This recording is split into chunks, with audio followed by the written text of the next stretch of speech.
Hi friends, welcome back to my channel. ட்ராமாக்குள்ள போறதுக்கு முன்னாடி மறக்காம இந்த வீடியோக்கு ஒரு லைக்கை போட்டுருங்க. சரி, வாங்க ட்ராமாக்குள்ள போலாம்.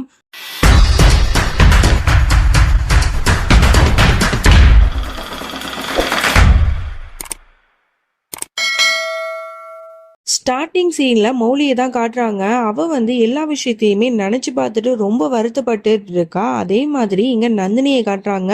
அவ ரொம்ப யோசிச்சு பாக்குறா. இதுக்கப்புறம் சரி வராது, நம்ம மௌலியை போய் பார்க்கலாம் அப்படின்னு சொல்லிட்டு அவ வீட்டு வரைக்குமே போயிடுறா. கதவை திறக்கலான்னு போகும்போது அவளால ரொம்ப முடியல. ஒரு மாதிரி யோசனையாவே இருக்கு. உடனே காலிங் பெல்ல அடிக்கிறா. அந்த சவுண்டு கேட்டு கதவை மௌலி திறந்து பாக்குறா. ஆனா அங்க யாருமே இல்ல. என்னடா அது, நந்தினி எங்க போயிருப்பா அப்படின்னு பார்த்தா நந்தினி வேகமா கீழே ஓடி வந்திருப்பா போல.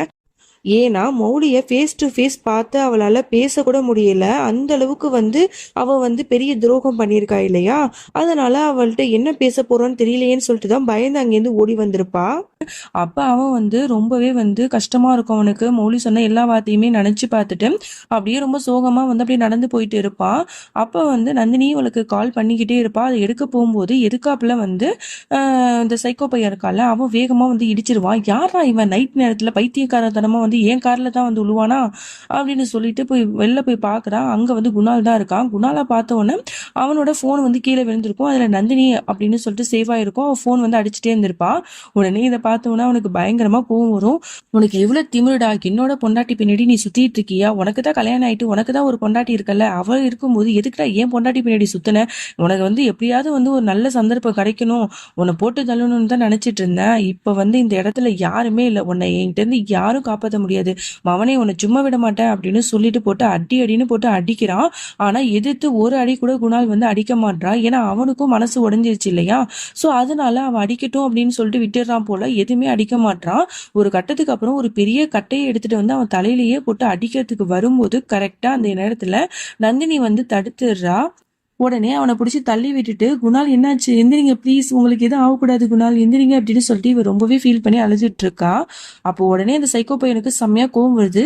அடியே, உன் புருஷன் முன்னாடி நிக்கிற, உன்னோட கள்ளக்காதலனுக்கு இந்த மாதிரி தான் மடியில போட்டு கொஞ்சிட்டு இருக்கியா, அவன் செத்தா உனக்கு என்னடி அப்படிங்கிற மாதிரிலாம் கேட்கிறான். உனக்கெல்லாம் மனசாட்சிங்கிறது இல்லையா, இவ்வளவு கேவலமானவனா இருக்க, எதுக்குடா இவரை போட்டு அடிக்கிற அப்படிங்கிற மாதிரி ரொம்ப கோவமா திட்டிட்டு இருக்கா. அவன் ரொம்ப கேவலமானவன், அவனை மாதிரி ஒருத்தவனை இப்படிதான் அடிச்சு கொல்லணும் அப்படிங்கிற மாதிரி சொல்றான். என்ன சொன்ன, அவரு கேவலமானவரா? உன்ன மாதிரி ஒரு கேடு கிட்டவனை இந்த உலகத்துல நான் பார்த்ததே கிடையாது. உன்னை பத்தி நான் சொல்லவா? உன்னோட சொந்த பொண்டாட்டியையே ஒரு வயசான ஒரு ஆளுக்கு காசுக்காக வித்தவன் தானே நீ. நீ இவரை பத்தி பேசுறியா? இவரை பத்தி பேச உனக்கு எந்த தகுதியும் இல்ல. அது மட்டும் இல்லாம என்னோட வயித்துல குழந்தை இருந்துச்சு, அந்த குழந்தை உனக்கும் தானே குழந்தை. அதெல்லாம் நீ பார்க்காம அத வயிற்றுலயே எட்டி உதைச்சு நடு ரோட்ல என்ன சாக அப்படியே விட்டுட்டு போனவன் தானேடா நீ. நீ என்னோட குணாலை பத்தி பேசுறதுக்கு உனக்கு எந்த தகுதியும் இல்ல. நீ ஒரு கேவலமானவன், ஒழுங்கு மரியாதையா இங்கேருந்து போயிடு அப்படின்னு சொல்லிட்டு திட்டிட்டு இருக்கா. உடனே இவனுக்கு செம கோவம் வருது. எவ்வளவு திமிரடி உனக்கு, என்னையே எதிர்த்து பேச ஆரம்பிச்சிட்டியா உன்ன அப்படின்னு சொல்லிட்டு அப்படியே கை நீட்டி அடிக்க வரும்போது அவ கையை அப்படியே தடுத்துடுவா. இந்த பாரு, நான் ஒன்னும் பழைய நந்தினி கிடையாது. உன்னை பார்த்த உடனே அப்படி பயந்து நடுங்கிறதுக்கு எனக்கு இப்ப தைரியம் வந்துருச்சு, புரியுதா? இப்ப நீ மட்டும் என்கிட்ட தேவையில்லாம ஏதாச்சும் பிரச்சனை பண்ணுன, இப்ப குணால ஆக்சிடென்ட் பண்ணதுக்கு, அவரை போட்டு அடிச்சதுக்கு இப்பவே நான் போலீஸ்ட கால் பண்ணேன் அப்படின்னா உன்னை அரெஸ்ட் பண்ணி கூட்டு போயிடுவாங்க. ஒழுங்கு மருதே இங்க இருந்து ஓடி போயிடு அப்படிங்கிற மாதிரி திட்டுறா. உடனே இவனுக்கு காண்டாதான் ஆகுது. நம்ம வந்த வேலைதான் முடிச்சிருச்சே அப்படின்னு சொல்லிட்டு அந்த இடத்த விட்டு அவன் எஸ்கேப் ஆகி போயிடுறான். இங்க நந்தினி குணாலை கட்டி பிடிச்சிட்டு ரொம்பவே கத்தி கத்தி அழுதுட்டு இருக்கா. அவளால தாங்க முடியல. குணால் உங்களுக்கு இந்த நிலைமையா அப்படின்னு சொல்லிட்டு உடனே வாட்ச்மேன்ட்ட இந்த மாதிரி குணால போய் கூட்டு போய் அவரோட வீட்டுக்கே விட சொல்லியிருப்பா போல. ஸோ அவங்களாம் விடுறாங்க. உடனே அம்மாக்காரங்க தான் துறக்குறாங்க. என் பிள்ளைக்கு என்னாச்சு அப்படின்னு சொல்லிட்டு அவங்க ரொம்பவே பதட்டமாயிட்டு இருக்காங்க. அதோட உள்ளாக்கவங்களாம் கூட்டு போனவொடனே வாசல்ல பார்த்தா நந்தினி நிக்கிறத பாத்துடுறாங்க. உடனே அவங்களுக்கு அவ்வளவு ஆத்திரமாவும் கோபமாவும் வருது. அவங்க மனசுல உள்ள எல்லா கேள்வியுமே அவளை பார்த்து கேட்க ஆரம்பிக்கிறாங்க. நீலாம் ஒரு பொண்ணா? உன்னோட உயிர் தோழிக்கே இவ்வளவு பெரிய ஒரு துரோகத்தை பண்ணிருக்கியே. மௌலி மட்டும் இல்லைன்னா நீ இந்த வீட்டுல இருந்திருக்க முடியுமா? சொல்லு, உனக்காக அவ எவ்வளவு ஹெல்ப் பண்ணிருக்கா. அப்படி இருக்கும்போது அவளோட வாழ்க்கையை இப்படி நாசமாக்கிட்டியே. அவ உனக்கு அப்படி என்ன பாவம் பண்ணா? அவளோட புருஷனையே இப்படி எடுத்துக்க பாத்துட்டியே. நீலாம் ஒரு கேவலமானவ. உன்னை பார்க்கவே எனக்கு அருவருப்பா இருக்கு. சி, இங்க இருந்து போயிடு, இனிமே மூஞ்சிலே முழிக்காத அப்படின்னு சொல்லிட்டு வெடுக்குன்னு கதவை சாத்திடுறாங்க. வெளியில இங்க ஏதோ சவுண்டு கேக்குதே அப்படின்னு சொல்லிட்டு பார்த்துட்டு மௌலி அந்த இடத்துக்கு கரெக்டா நிக்கிறா. உடனே இவ நந்தினியை நான் பார்க்க போறேன் அப்படிங்கிற மாதிரி சொன்ன உடனே அவங்களும் கதவை திறந்து விடுறாங்க. இவ கோவமா வந்து அப்படி நந்தினியை பார்க்கறதுக்கு போறா. இங்க ஒரு ஓரமா நந்தினிக்கு வந்து அழுதுட்டு இருக்கா. உடனே இவ பக்கத்துல போயிட்டு ரொம்பவே வந்து மனசுடைஞ்சு பேச ஆரம்பிக்கிறா. நந்தினி, எதுக்கு இப்படி பண்ண? நான் உன்னை என்னோட பெஸ்ட் ஃப்ரெண்டா தானே நினைச்சேன். உனக்கு நான் அப்படி என்ன பாவம் பண்ண சொல்லு. சின்ன வயசுல இருந்து மிஸ் அண்டர்ஸ்டாண்டிங்னால நம்ம 2 பேரும் பிரிஞ்சோம். நீ அந்த ராஜ்தீப்காக என்னோட ஃப்ரெண்ட்ஷிப்பை பிரேக்கப் பண்ண. ஆனா அப்பயும் கூட நான் வந்து உன்னையே தான் நினைச்சிட்டு இருந்தேன். உன்னை வந்து அவன் கொடுமைப்படுத்துறான் அப்படின்னு தெரிஞ்சதுக்கு அப்புறம் உன்கிட்ட இருந்து அவனை காப்பாத்தி என்னோட வீட்டுக்கு நான் அழைச்சிட்டு போனேன். உன்னை நான் அப்படி பாத்துக்கிட்டேன். அப்படி இருக்கும்போது எப்படி உன்னால இவ்வளவு பெரிய துரோகத்தை வந்து எனக்கு பண்ண முடிஞ்சிச்சு? என்னோட புருஷனையே நீ வந்து உன்னோட கணவனை எப்படி ஏத்துக்க ஆரம்பிச்சு, எப்படி நினைக்க ஆரம்பிச்ச? இதெல்லாம் எனக்கு தெரிஞ்சிச்சுன்னா என்னால தாங்க முடியாதுங்கிற விஷயத்தை எப்படி நீ புரிஞ்சுக்காம விட்ட சொல்லு. ஏன் இப்படி பண்ண? என்னோட குணால் மேல நான் எந்த அளவுக்கு காதல் வச்சிருக்கேங்கிற எல்லா விஷயமுமே உனக்கு தெரியும். அப்படி இருந்துமே இவ்வளவு பெரிய துரோகத்தை உன்னால எப்படி வந்து கொஞ்சம் கூட வந்து மனசாட்சியே இல்லாம செய்ய முடிஞ்சிச்சு? உன்னை பார்க்கவே எனக்கு அருவருப்பா இருக்கு. உன்ன மாதிரி ஒருத்தவளை தான் என்னோட பெஸ்ட் ஃப்ரெண்டா நான் நினைச்சேன்னு நினைக்கும் போது எனக்கு ஏன் மேலேயே அவ்வளவு கோவம் வருது அப்படின்னு சொல்லிட்டு அவங்க 2 பேரோட சைல்ட்ஹுட் போட்டோ இருக்கும். அதை ரொம்பவே பத்திரமா பாதுகாத்து இவ்வளவு நாளா வச்சிருப்பா. அதை எடுத்து அப்படியே சுக்கு நூற கிழிச்சு போடுறா. என்ன பாக்குற? இந்த போட்டோவை இவ்வளவு நாள் நான் பொக்கிஷம் மாதிரி பாதுகாத்து வச்சிருந்தேன். இப்ப இதை கிழிச்சு போடுறேன்னா இதுக்கு என்ன அர்த்தம் தெரியுமா? நம்ம 2 பேரோட ஃப்ரெண்ட்ஷிப் இன்னையோட பிரேக்கப் ஆயிடுச்சு. நம்ம 2 பேருக்கும் இனிமே ஒட்டும் இல்ல, உறவும் இல்ல. புரிஞ்சுதா? நீ மட்டும் எனக்கு துரோகம் பண்ணல, என்னோட புருஷனை சேர்ந்து எனக்கு துரோகம் பண்ணியிருக்காரு. மொத்தத்துல நீங்க 2 பேருமே வந்து எனக்கு பெரிய பெரிய துரோகம் பண்ணிருக்கீங்க. உங்க 2 பேரு மேலேயுமே நான் அவ்வளவு நம்பிக்கை வச்சிருந்தேன். நீங்க 2 பேரும் இவ்வளவு கேவலமான கீழ்த்தரமான நம்பிக்கை துரோகிங்களா இருப்பீங்கன்னு சொல்லிட்டு நாங்க என் கனவுல கூட நினைச்சு பார்க்கல. உங்க 2 பேரையும் நான் என்னைக்குமே மன்னிக்க மாட்டேன். இனிமே நான் சாகுற வரைக்கும் நான் உன் மூஞ்சில முழிக்கவே கூடாது. என் பக்கத்துல எப்பவுமே வந்து நின்றாத அப்படின்னு சொல்லிட்டு அவளோட ஃப்ரெண்ட்ஷிப்பை அந்த இடத்துலயே பிரேக்கப் பண்ணிட்டு கோவமா அந்த இடத்த விட்டு போறா. நீங்க நந்தினிக்கு என்ன சொல்றதுன்னே தெரியல. கூனி குறுகி போய் அந்த இடத்துலயே அழுதுட்டு நிக்கிறா. அதோட வீட்டுக்கு போய் பாக்குறா. அங்க குணால் வந்து படுத்து தூங்கிட்டு இருக்கான். உடனே வந்து இவளுக்கு ரொம்பவே வந்து ஃபீலிங்கா ஆயிடுது. என்னத்தான் அவன் மனசுல இருக்கிற எல்லா கேள்வியுமே அவன் கிட்ட கேட்டுட்டாலும் என்னதான் இருந்தாலும் அவன் புருஷன் இல்லையா? அவளுக்கு வந்து உண்மையா தானே அவனை காதலிச்சா. அதனால அவன் பக்கத்துல வந்து அப்படியே அவனோட தலைய வந்து வருடி விடலாம் அப்படின்னு போறா. டக்குன்னு அவன் நந்தினி அப்படிங்கிற மாதிரி தூக்கத்துல கூட நந்தினி பேரை தான் சொல்றான். இதை கேட்டவுன்னா அவன் மனசு இன்னும் கொஞ்சம் ரொம்பவே கஷ்டமாயிடுது.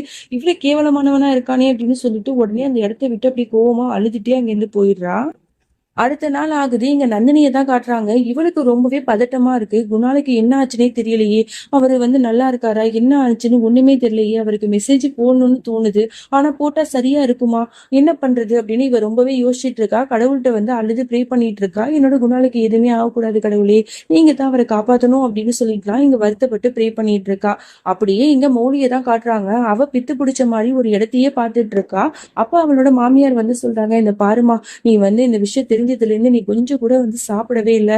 இப்படியே இருந்தா உன் உடம்பு கெட்டு போயிடும். வாமா, ஒரு வாயாவது வந்து சாப்பிடு அப்படின்னு சொல்லி இவளை சமாதானப்படுத்தி சாப்பிட அழைச்சிட்டு போறாங்க. இவ சாப்பிட போற அந்த நேரத்துல குணால் அந்த இடத்துக்கு வரான். அவனை பார்த்த உடனே வந்து நேத்து நைட்டு வந்து நந்தினி அப்படின்னு சொல்லிட்டு கனவுல சொன்னால, அதுதான் இவளுக்கு ஞாபகம் வருது. உடனே அந்த இடத்த விட்டு கோவமா வந்து எந்திரிச்சு போயிடுவா. உடனே வந்து மாமியாக்காரங்க வந்து குணால்கிட்ட போய் சொல்றாங்க, இங்க பாரு குணால், நீ எதுக்கு இப்ப அவ இருக்கும்போது இங்க வந்த? இப்பதான் அவளை கஷ்டப்பட்டு நான் சாப்பிட கூட்டு வந்தேன். இப்ப உன்னை பார்த்தது எந்திரிச்சு போயிட்டா. அவ இருக்கும்போது நீ அடிக்கடி வந்து நிக்காது. அவளுக்கு பழசெல்லாம் மறக்கிறதுக்கு கொஞ்சம் டைம் ஆகும், புரியுதா அப்படிங்கிற மாதிரி அவங்க சொல்றாங்க.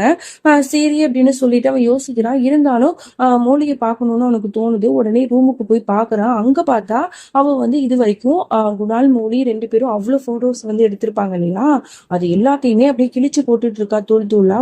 உடனே அவனுக்கு பயங்கரமா கோவம் வருது. உடனே அது எல்லாத்தையும் தூக்கி போட்டு, இதுக்கு இப்படிலாம் பண்ற, உனக்கு என்ன பைத்தியமா, இதுக்கு எல்லா போட்டோஸையும் இப்படி கிழிக்கிற அப்படின்னு சொல்லிட்டு கத்துறான். உடனே அவன் சொல்றா, ஏ இது வந்து வெறும் போட்டோஸ், மெமரிஸ் தானே குணால். உன் மனசுல நந்தினி தானே இருக்கா, நான் இல்ல இல்ல. அப்படி இருக்கும்போது இந்த வெறும் போட்டோஸை மட்டும் வச்சு நம்ம என்ன பண்ண போறோம்? அதனாலதான் இதெல்லாம் கிழிச்சு போடுறேன் அப்படின்னு சொல்லிட்டு கிழிச்சு போட்டுட்டு அந்த இடத்த விட்டு அப்படியே போறான். உடனே அவன் கையை பிடிக்கிறான். உடனே சொல்றான் ரொம்ப ஃபீல் பண்ணி, ஏன் மோலி இப்படிலாம் பேசுற? அவ்வளவுதானா? நம்ம 2 பேரோட காதல் அவ்வளவுதானா? நீ ஏன் இந்த அளவுக்கு வந்து நான் உன்னை ரொம்ப வெறுக்கிற மாதிரி பேசுற? இந்த பாரு, நம்ம 2 பேரும் லவ் பண்ணி தான் கல்யாணம் பண்ணிக்கிட்டோம். ஒரு சின்ன சின்ன மிஸ் அண்டர்ஸ்டாண்டிங்னால இந்த மாதிரி எல்லாம் நடந்துருச்சு.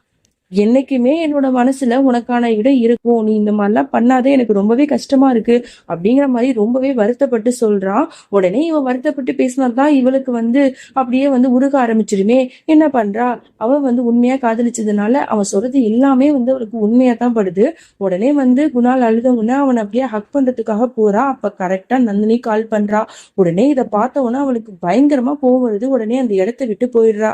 அப்படியே இங்க மௌலியோட அம்மாவை தான் காட்டுறாங்க. அவங்க காய்கறி எல்லாம் வாங்கிட்டு இருக்கும்போது அந்த பக்கத்து வீட்டுக்காரி இருக்கால, அவ வந்து எல்லா விஷயத்தையுமே சொல்லிடுறா.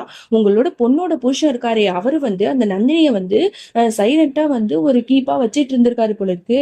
அந்த விஷயம் எல்லாம் வந்து வீட்டுல தெரிஞ்சு பெரிய பிரச்சனையா ஆயிடுச்சு தெரியுமா? அந்த நந்தினிய வந்து அந்த வீட்டுல அவ சேர்க்காமலே இருந்திருக்கலாம். இப்ப சேர்த்ததுனால அவளோட வாழ்க்கையே போயிடுச்சு. அப்படி இப்படின்னு சொல்லிட்டு இவ ஏத்தி விட இவங்களுக்கு பயங்கரமா கோவம் வருது. உடனே அந்த கோவத்தோட மௌலியோட வீட்டுக்கே போயிடுறாங்க. அங்க புடிச்சு எல்லாருக்கும் முன்னாடி கண்ணா பின்னான்னு திட்டுறாங்க. எப்படி இவ்வளவு கேவலமா இருக்கீங்க? என்னோட பொண்ணோட வாழ்க்கையே இப்படி அழிச்சிட்டீங்களே. நான் அப்பவே சொன்ன கேட்டியாடி, அந்த நந்தினியை இந்த வீட்டுக்குள்ள சேர்க்காத, அவ மோசமானவ கேவலமானவ அப்படின்னு சொல்லிட்டு நான் எவ்வளவுதான் சொன்னேன். ஆனா நீ வந்து என்கிட்ட கேட்கவே இல்லை. இப்ப பாரு, உன்னோட வாழ்க்கையே இப்ப அழிச்சிட்டாலே. இப்ப வந்து நீங்க எல்லாரும் என்ன சொல்ல போறீங்க? எல்லாருமே சேர்ந்து தானே அந்த நந்தினிக்கு சப்போர்ட் பண்ணீங்க. நான் என்ன சொன்னேன்? அவளை வேற வீட்டுல தங்க வைங்க, இந்த வீட்லயே அவளை தங்க வைக்காதீங்கன்னு நான் எவ்வளவு சொன்னேன். யாருமே கேட்கல. முக்கியமா மௌலி, உனக்கு நான் என்ன சொல்றதுன்னே தெரியல. இதுக்கப்புறமும் நீ இந்த வீட்டுல இருக்கணுமா? என் கூட வந்துரு அப்படிங்கிற மாதிரி கூப்பிடுறாங்க. ஆனா அவ வரமாட்டேங்கிற மாதிரி சொல்லிடுறா. உடனே கோவமா அந்த இடத்த விட்டு அவங்க போயிடுறாங்க. அதோட கொஞ்ச நேரம் ஆகுது. மௌலி வந்து எல்லாத்தையும் நினைச்சு பார்த்துட்டு அப்படியே தனியா உட்காந்து இருக்கிறத பார்த்துட்டு உடனே வந்து மாமியாக்காரங்க சொல்றாங்க, இந்தாம்மா காஃபி. இனி இப்படியே இருக்கிறது கொஞ்சம் கூட நல்லதுக்கு இல்ல. குணால் வந்து உனக்கானவன் தான். அந்த நந்தினி தான் நடுவுல வந்தவ. அவ தான் வந்து அவனை விட்டு விலகணும். நீங்க 2 பேரும் பிரியக்கூடாது. இப்பவே போ, இந்த காஃபியை எடுத்துட்டு போய் அவனுக்கு கூட, எல்லாம் சரியாயிடும். 4 வார்த்தை 2 பேரும் மனசு விட்டு பேசுங்க அப்படிங்கிற மாதிரிலாம் சொல்லி அனுப்பி வைக்கிறாங்க. இவளும் அவங்க பேச்சை கேட்டுட்டு காஃபியை எடுத்துட்டு போறா. அப்போ வந்து நந்தினி அந்த நேரம் பார்த்து கால் பண்ணியிருப்பா போல. எப்படி இருக்கீங்க குணால்? நல்லா இருக்கீங்களா? உங்களை நினைச்சு நான் ரொம்பவே வருத்தப்பட்டேன் அப்படிங்கிற மாதிரிலாம் பேசிட்டு இருக்கும்போது, நான் நல்லா இருக்கேன், எனக்கு எந்த பிரச்சனையும் இல்லை, நீ ஒன்றும் கவலைப்படாத அப்படிங்கிற மாதிரிலாம் இங்கே குணால் பேசிட்டு அப்படியே திரும்புவான். கரெக்டா அப்போ வந்து மௌலி வந்து அப்படியே டீ கப்போட நின்றுட்டு இருப்பான். அதை பார்த்த உடனே அவனுக்கு வந்து பயங்கர ஷாக் ஆயிடும். ஐயோ பார்த்துட்டாளா அப்படின்னு சொல்லிட்டு உடனே அவ கேக்குறா, குணால் இப்போ நீ யார்கிட்ட பேசிட்டு இருந்த? யார்கிட்ட? நந்தினிட்டியா பேசிட்டு இருந்த? இப்ப எனக்கு எல்லாமே தெரியணும், சொல்லு. இது வரைக்கும் உன் மேல நான் ரொம்ப நம்பிக்கையா இருந்தேன். ஆனா இப்ப என்னால அந்த நம்பிக்கையோட இருக்க முடியாது. இப்பவே எனக்கு தெரியணும் நீ யார்கிட்ட பேசணும்னு சொல்லிட்டு. இப்பவே உன்னோட போனை கொடு அப்படின்னு சொல்லிட்டு வாங்குறா. வாங்கிட்டு அவ பாஸ்வேர்டை போட்டு பாக்குறா. ஆனா அது எடுக்கவே மாட்டுது. அவ பாஸ்வேர்டை போட்டு பாத்துக்கிட்டே இருக்கா. ஆனா அது வந்து தப்பான பாஸ்வேர்டுன்னு தான் காட்டுது. இவளுக்கு ஒண்ணுமே புரியல. ஏன்னா குணால் வந்து அவனோட மொபைல்ல மௌலியோட நேமை தான் வந்து பாஸ்வேர்டா போட்டிருப்பான் போல. உடனே வந்து அது தப்பா காட்டுது. உடனே இவ என்ன பண்றா, மாத்தி நந்தினி அப்படின்னு சொல்லிட்டு போட்டு பாக்குறா. அந்த லாக் வந்து ஓபன் ஆயிடுது. உடனே இவளுக்கு அப்படியே ரொம்ப கஷ்டமாயிடுது. எப்படா இவன் இவ்வளவு மோசமா இருக்கானே, கொஞ்ச நாளிலேயே வந்து இவ்வளவு நாள் நம்ம பேரை தான் வச்சிருந்தான், ஒரு செகண்ட்ல அவனோட பேரை வச்சிருக்கானே. அப்ப 2 பேரையும் அவன் ஈக்குவலா தான் பாக்குறானா? அப்ப அந்த அளவுக்கு நான் அவனுக்கு கேவலமா போயிட்டேனா அப்படின்னு சொல்லிட்டு ரொம்ப அவளுக்கு ரொம்ப கஷ்டமாயிடுது. அப்படியே அந்த இடத்த விட்டு வேகமா வந்து ரூமுக்கு ஓடி போறா. உடனே இவனுக்கு என்ன பண்றதுன்னே தெரியல. மௌலி மௌலி அப்படின்னு சொல்லிட்டு கதவை வேகமா தட்டிட்டே இருக்கான். அதோட இந்த பாட்டை நம்ம முடிச்சுக்கலாம். இதுக்கப்புறம் என்ன நடந்துச்சு? மௌலி வந்து ஏதாவது தப்பா வந்து தற்கொலை பண்ணிக்க போறாளா, இல்ல அவ போல்டா ஏதாவது டிசிஷன் எடுக்க போறாளா, குணால் கூட அவ வாழ போறாளா, இல்ல அவனை விட்டு நிரந்தரமா பிரிஞ்சு அவனுக்கு டிவோர்ஸ் கொடுக்க போறாளா, இப்படிங்கிற மாதிரி எல்லா விஷயத்தையுமே நீங்க தெரிஞ்சுக்கணும் அப்படின்னா நீங்க நாளைக்கு வரைக்கும் வெயிட் பண்ணணும். அது வரைக்கும் என்னோட காத்திருங்கள். Bye friends.